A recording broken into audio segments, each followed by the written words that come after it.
များရဲ့ကိုယ်ပဲမက်ကကျွန်တော်ကိုယ်ပိုင်မက်ကတော့ကြီး464တစ်နှစ်အစင်ကတော့ဘုံမှုပါဘုံတောင်ဝင်ကတောင်ဝင်ကတော့တက်ခွဲမှုပါခဏနာမည်ကောလှိုင်ဝင်းထုံးပါ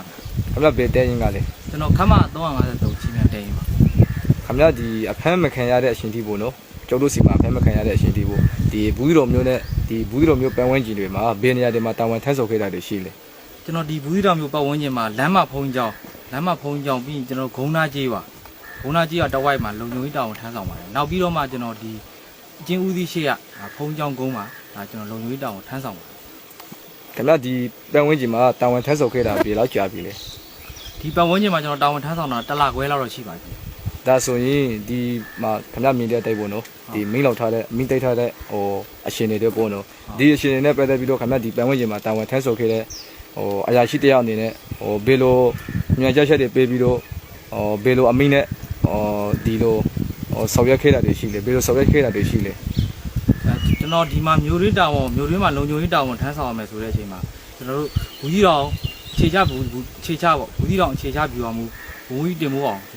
ကကျွန်တော်ဓာတ်ရိုက်ခေါ်ပြီးတော့မှခေါ်ပြီးတော့အမိန်ပေးပါတယ်ဒီမှာမင်းတို့မျိုးရင်းမှာလုံခြုံရေးတာဝန်ထမ်းဆောင်ရမယ်ထမ်းဆောင်ပြီးသွားလို့ရှိရင်အဲ့ဒီမှာအခြေပြုတဲ့အိမ်တွေကြိုက်တဲ့အိမ်မှာအခြေပြုလို့ရမယ်เนาะအခြေပြုလို့ရမယ်အသုံးပြုလို့ရမယ်ပြီးရင်မီးတိုက်မယ်ဆိုလို့ရှိရင်မီးတိုက်လိုက်လို့ရပါတယ်နောက်ပြီးသွားလို့ရှိရင်အဲ့လိုပြောပြီးတဲ့နောက်ပိုင်းမှာလည်းသူကမီးတိုက်လို့ရမယ်ဆိုလို့ရှိရင်ကျွန်တော်ကထပ်ဆင့်ပြီးတော့မှဒီ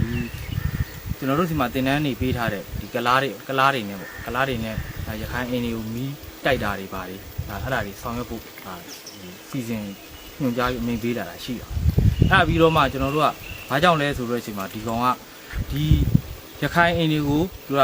ဒီမွတ်စလင်တွေဒီကလားတွေကမီးရှို့လိုက်တဲ့အချိန်မှာပဋိပက္ခအသွင်ကိုဖြစ်ပွားစေပြီးတော့မှအခုလက်ရှိရခိုင်တပ်တော်ကထိုးစစ်ဆင်နေတဲ့အခြေအနေပေါ်မူတည်ပြီးတော့မှရခိုင်တပ်တော်ရဲ့တိုက်စစ်အုံရပ်သွားအောင်ရလမ်းကြောင်းလွဲသွားအောင်ဒါကိုလူမျိုးရေးအသွင်နဲ့ပဋိပက္ခဖန်တီးပြီးတော့မှဒါဆောင်ရွက်ခဲ့ခြင်းတဲ့အနေအထားဖြစ်ပါတယ်အဲ့လိုမျိုးသူအမိန်ပေးစိတ်ခိုင်းလိုက်တဲ့ကျွန်တော်တို့ညှိကြားစိတ်ခိုင်းလာတဲ့အနေအထားတွေမှာတော့ကျွန်တော်တို့ကဒီမှာမြင်တွေ့နေရတဲ့ဒီ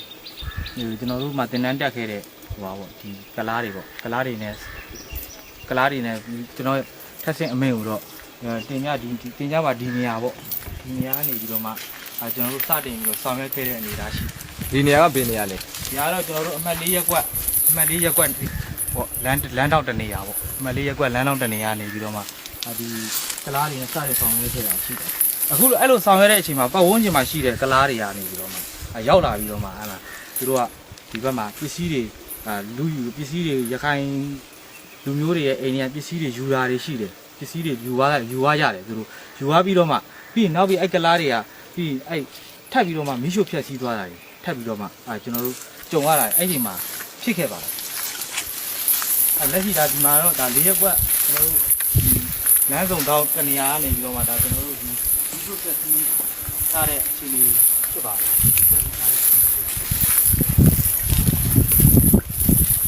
များတို့လို့ဒါတဲ့ဒီလိုမင်းချိုးဖြည့်ခဲ့တဲ့ဘေးတင်းရင်ဘေးအဖွေးကရှိသေးတယ်လက်ရှိအဲ့ဒီကာလတော့ကျွန်တော်တို့ဒီမှာမျိုးရင်းလုံခြုံရေးတောင်ထမ်းဆောင်နေခမ350နှစ်ရှိပါတယ်ခမ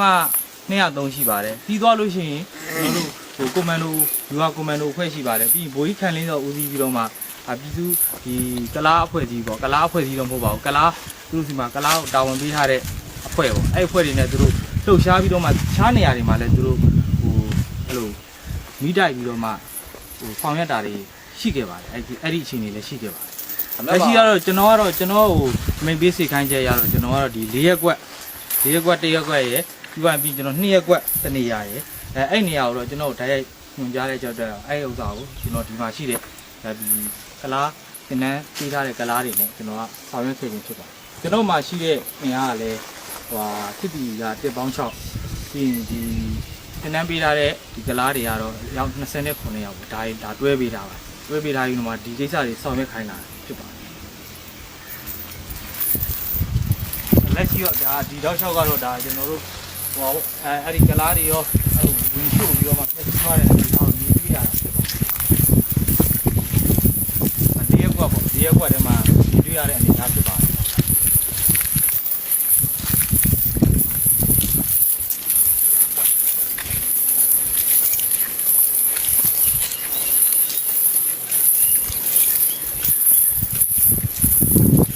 ဒီနေရာတွေလေအကုန်လုံး ဟုတ်ကဲ့ဒီနေရာတွေလည်းသူတို့ဒီတောင်ပြီးတော့မှတိုင်မှာလာပြီးတော့ဖြုတ်ယူသွားတဲ့အနေထားပေါ့ဒီအနေထားတွေက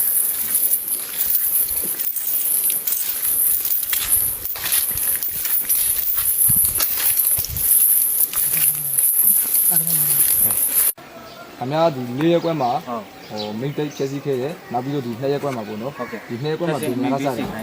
ဒီမှာ2ရက်ကွက်ကိုမီးရှို့ဖြတ်စီခဲ့ရ 2ရက်ကွက် ဟုတ် ဒါဆိုရင်ဒီအခုဒီနေရာကစားတာပြောလားခင် ဟု ဗျာ တ်ကဲ့ဒီနေရာဆောင် ဒါဆိုရင်ခင်ဗျားလောက်ခဲ့တဲ့နေရာတွေတစ်ချက်လောက်ပြပေး ဟုတ်ဒီမှာပေါ့ဒါကတော့လက်ရှိဒီဟာကတော့ရက်ကွက်နှစ်ဟိုလမ်းမဖုံးကြောင်လမ်းဖြစ်ပါလမ်းမဖုံးကြောင်လမ်းဖြစ်ပါဒီမှာလည်းသူအလားတူပဲအရင်ရှေ့မှာအဖွဲတွေပဲဒီကျွန်တော်တို့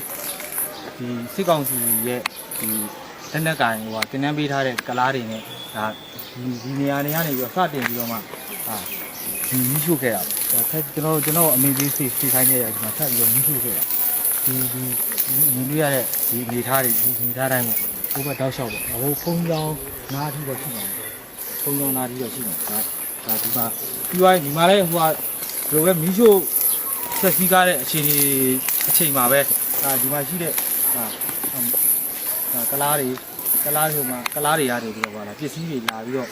တည်တာရှိတယ်ပြီးသွားလို့ရှိရင်သူတို့လာပြီးတော့မီးရှို့ဖျက်ဆီးကြတယ်ပြီးကြဖျက်ဆီးကြတယ်ရှိတယ်နော်ဒီအဲ့ဒီအနေထားတွေကြောင့်ဒီမှာလက်ရှိမြင်တွေ့နေရတဲ့ပစ္စည်းနေတဲ့အနေထားတွေဖြစ်ပါတယ် ဒီ2ရက်ကွက်မှာကအင်ချီဟိုဘယ်လောက်မင်းတော့ပြည့်စုံခဲ့ရတယ်ရှိလို့ခင်ဗျားတို့မင်းထုတ်ခဲ့လို့ နှစ်ရက်ကွက်မှာကတော့ကျွန်တော်တို့ကဒီတောက်လျှောက်ဆိုလို့ရှိရင်ကျွန်တော်ခမန်းကြီးရတော့အင်ဂျီ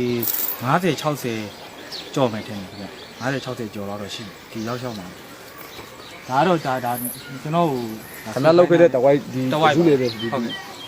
ဒါပါပဲကျွန်တော် ဒီပြန်ဝင်ဒီခင်ဗျားလောက်ခဲ့တဲ့ ဒီပတ်ဝန်းကျင်လေးပဲရှိဟုတ်ကဲ့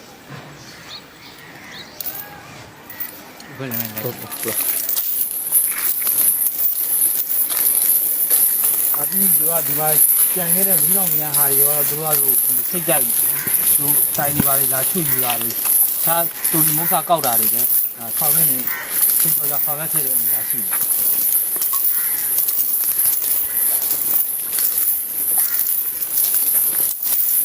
ဒါလည်းကျွန်တော်ခုနပြောသလိုပဲရခိုင်တပ်တော်နေကျွန်တော်တို့ ਨੇ ဖြစ်နေတဲ့ဒီထိုးစစ်အချိန်ကိုလူမျိုးရေးပဋိပက္ခအတွင်နဲ့ဒါဟိုစစ်ပွဲကိုရပ်တန့်စေဖို့ဒါမှမဟုတ်လည်းသူစစ်ပွဲကိုတိုက်စစ်အောင်ရပ်တန့်စေဖို့ ਨੇ ပြီးလမ်းကြောင်းကိုလွဲစေဖို့အတွက်ဒါဟိုဒီရည်ပြီးတော့ဒီခြေချဒါဗျူဟာမှုဘုံကြီးခြေချဗျူဟာမှုကနေပြီးတော့တစ်ဆင့်ဒါကျွန်တော်တို့ဒါထိခိုင်းပြီးတော့မှလက်ရှိလည်းဒီကျွန်တော်တို့လုပ်ခဲ့တဲ့အခြေအနေမှာလည်းဒီလုံးနဲ့ဒီဟိုဘက်မှာ350နှစ်ရှိမှာပေါ့ဒီဘက်မှာလည်းဟိုဘူရီဆိုင်ရင်းကျော်အဖွဲ့ရှိနေပြီးနောက်ဒီဗျူဟာကွန်မန်ဒိုအဖွဲ့တွေနဲ့ဒီကလားလက်နက်ကိုင်အဖွဲ့တွေနဲ့ပေါင်းစည်းပြီးတော့မှကလားလက်နက်ကိုင်အဖွဲ့တွေကပေါင်းစည်းတော့ဒါတွေဟိုဘက်မှာလည်း